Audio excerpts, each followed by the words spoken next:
મહાત્મા ગાંધી, બાપુ ગાંધી, રાષ્ટ્રપિતા ગાંધી સૌરાષ્ટ્ર પોરબંદર છોડીને આવ્યા અને આ માણસે અમદાવાદમાં 2 આશ્રમ સ્થાપ્યા. સાબરમતી આશ્રમ ગાંધી આશ્રમ તરીકે ઓળખાય છે અને બીજો કોચરબ આશ્રમ પાલડી પાસે કોચરબ ગામમાં 2 આશ્રમ સ્થાપ્યા. બંને જગ્યાએ પોતાના સિદ્ધાંતો મુજબ રહેતા અત્યંત સાદગીથી. એ જ ઝૂંપડીઓ, એ જ માણસો કામ કરશે, એ જ બધાએ પોતાનું કામ કરવાનું, સાદગીથી રહેવાનું, સાદો ખોરાક અને એ જ નિયમો પાળવાના. અને ત્યાં જે લોકો હરિજનો હશે, દલિત હશે, પછાત હશે, એ લોકો જ રહેશે. એની વચ્ચે જ કસ્તુરબા અને ગાંધી રહેતા. આજ સુધીમાં પણ એ જ જવાબ છે. આજે પણ કોતરબાની સાહિત્ય, સાબરમતી આશ્રમ નો વહીવટ આજે પણ હરિજનો અને એમાં શ્રેષ્ઠ માણસો પાસે છે. હા, સરકાર એમાં અવચંડી કરે છે, વારે ઘડીએ રાજકારણ રમવા માટે પહોંચી જાય છે. નેતાઓ પણ ત્યાં પહોંચી જાય છે. બાપુ તો અમારા હતા એવું બધું સાબિત કરવા. એવું હતું નહીં, બાપુ આ લોકોના હતા અને આજ સુધી છે. બંને જગ્યા અદભુત છે. આજે સાબરમતી આશ્રમની બહાર સાબરમતી નદી વહે છે, એની પર રિવરફ્રન્ટ બનાવી છે.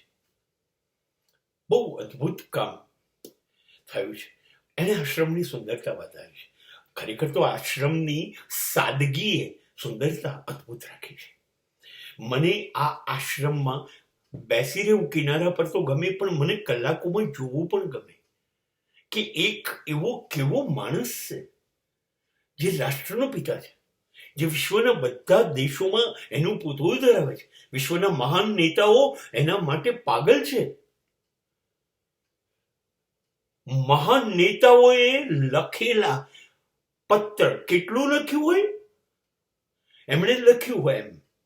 એ ટોલ્સ્ટોય હોય, ચર્ચિલ હોય, એ આઇન્સ્ટાઈન હોય, એ હિટલર હોય, એ ચાર્લી ચેપ્લિન હોય. આ લોકો પત્રમાં એટલું જ લખતા. મહાત્મા ગાંધી ઇન્ડિયા, અને બધા પત્રો એમના લખેલા આજે સાબરમતી આશ્રમમાં છે. ખાલી એટલું તમે લખો મહાત્મા ગાંધી ઇન્ડિયા અને સાબરમતી આશ્રમ પર પહોંચી જાય. શું આ માણસ જીવ્યો છે યાર. ચાલીને જવાનું, જરૂર પડે તો સાયકલ પર ચલાવવાની. એક વખત શૂટ બૂટ બેરિસ્ટર બનીને ઉતારી દીધા પછી ક્યારેય પકડ્યો નથી. અરે એ વાત વિચારો ને, જ્યારે મૃત્યુ પામ્યા પછી બેંક એના કુટુંબીઓને કાગળ લખે છે કે ગાંધીજીના ખાતામાં બેલેન્સ માત્ર 8 રૂપિયા છે. રાષ્ટ્રપિતાના ખાતામાં બેંકનું બેલેન્સ 8 રૂપિયા. આ માણસે કસ્તુરબા પાસે આ હરિજનો અને આ માણસોના ઘર સાફ કરાયા, સંડાસ ધોવડાયા પોતાની પત્ની પાસે. એને એના સંતાનોને 4 બાળકોને નોકરી ના અપાઈ. બધા શેઠિયાઓ, અમદાવાદના માલિકો નહીં, પૂરા ભારતના, એ બિરલા હોય કે ટાટા હોય, એના પગ ધોતા હતા. એને ના પાડી, મારા દીકરાઓને નોકરી ના આપતા, એ લાયક હશે તો કરશે. એના દીકરાઓને એને નોકરી ના અપાઈ. આ મહાપુરુષની નિશાનીઓ જ અમદાવાદ પાસે છે. એ પોતાના ચંપલ પોતે માણસોની મદદથી બનાવતો. એ પોતાને પહેરવાનું ધોતિયું અને ઓઢવાની શાલ પોતે ચરખામાં કાંતીને વીણતો. આ બધો એ જ ચરખો આજે ત્યાં છે. એ જ ગાડી સાદકડી નાનકડી પાથરવાની, એની પર એ બેસીને કામ કરતા. એ ચશ્મા હજી એમના પડ્યા છે, એ રેંટિયો પડ્યો છે. એમને કોઈ જાપાનીસે ગિફ્ટ આપેલું 3 વાંદરા, આંખે હાથ, કાને હાથ, મોએ મૂકેલા, એ હજી સચવાયું છે. એક મુઠ્ઠીભર હાડકાનો માણસ મહામાનવ કેવી રીતે બને એના જીગતા જાગતા પુરાવા છે. અને અંગ્રેજોને કહી દીધું,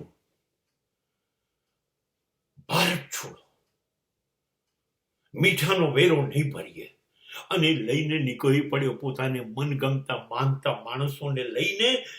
અમદાવાદ સાબરમતીથી ચાલતું સુરત દાંડી, અને જે પુલ ઉપરથી પહેલી વખત ચાલતા ગયા એ પુલ હજી સરકારે સાચવી રાખ્યો છે સાબરમતી પાસે, લાકડાનો. અને ત્યારે સોગંદ ખાઈને ગયો એ માણસ કે હવે હું કૂતરા કાગડાના મોતે મરી જઈશ, આ પુલ ઉપરથી જઉં છું. કાં તો સ્વતંત્રતા લઈને આવીશ, કાં તો અમદાવાદ નહીં આવું. મીઠાનો કાયદો તોડ્યો, જેલમાં પણ ગયા, સત્યાગ્રહો પણ કર્યા, આઝાદી મંજૂર પણ કરાવડાઈ, અને ગોળીઓ ખાઈને મરી ગયો. અને હે રામ બોલ્યો, એ સાબરમતી આશ્રમ છે. કોઈ મોટેલમાં કે મોલમાં ના જવાય તો ચાલશે. એક વખત મહાત્માને નમન થાય ને તોય માણસ હોવાનું ગૌરવ લાગશે. ચાલો અમદાવાદ બતાવ્યું મેં,